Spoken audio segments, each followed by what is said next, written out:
আসসালামু আলাইকুম। সবাই কেমন আছো তোমরা? ভালো আছো? আই হোপ সবাই অনেক বেশি ভালো আছো। আশা করি আল্লাহ পাকের কাছে দোয়াও করি যেন সবাই তোমরা সবসময় ভালো থাকো। আমার চ্যানেলটা কেন সাবস্ক্রাইব করছে না আমি বুঝতেছি না, কী সমস্যা? কেউ কি আমাকে পছন্দ করো না, নাকি কী সমস্যা? যাই হোক, আমি আরও কিছু কথা নিয়ে হাজির হয়ে গেছি তোমাদের মাঝে। জানি না আমার কথাগুলোকে কে কেমন ভাবে নাও তোমরা, কিন্তু আমি তোমাদেরকে গুড অ্যাডভাইসগুলো দিয়েই যাব, ঠিক আছে? কারণ আমি তোমাদের ওয়েল উইশার হিসেবে সেখানে তোমাদেরকে অ্যাডভাইসগুলো দিতেই পারি, তাই না? ভালো একটা উপদেশ দেওয়ার মতো মানুষ কিন্তু বর্তমানে পৃথিবীতে খুবই কম, খুঁজেই পাওয়া যায় না, ঠিক আছে? সেখানে এরকম মানে ফ্রিলিভাবে তোমরা কিছু অ্যাডভাইস পাচ্ছ, এটা তো অনেক কিছু, তাই না? একটা মানুষের কথায় আর একটা মানুষের লাইফ কিন্তু চেঞ্জ হয়ে যায়। এটা কিন্তু সামাজিক জীব হিসেবে এটা আমাদের মাঝে আল্লাহ পাকই দিয়ে দিয়েছে এরকমটা। তাহলে সব থেকে বড় আমরা মানুষ না। আর আমরা পৃথিবীতে আসার একটাই কারণ, সেটা হচ্ছে আল্লাহ পাকের ইবাদতের জন্য না। তো সেখানে আসার পরে যখন আমরা বড় হব, বেড়ে উঠব, সেই মুহূর্তে কিছু মানুষ আমাদের বেড়ে ওঠার সময় সেখানে একটা গুনার সৃষ্টি করে, ঠিক আছে?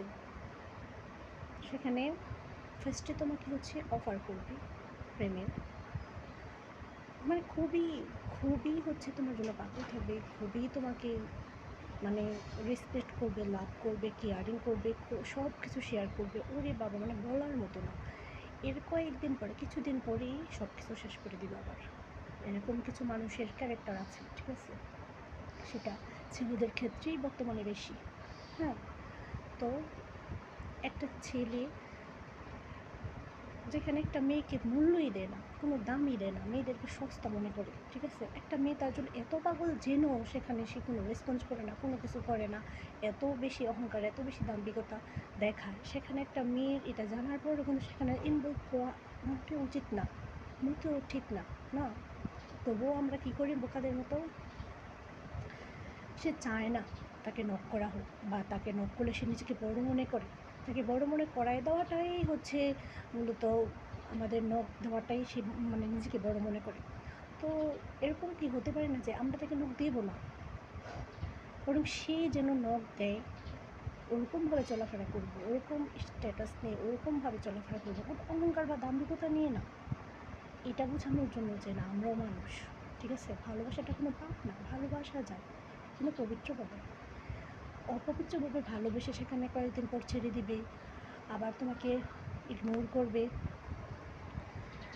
সেখানে তোমাকে ইগনোর করবে, মানে তোমার সামনে অন্য একটা মেয়ের জন্য সে ফিলিংস কাজ করবে, অন্য একটা মেয়ের জন্য সে কষ্ট অনুভব করবে, অন্য একটা মেয়ের জন্য সে গান গাইবে তোমার সামনে।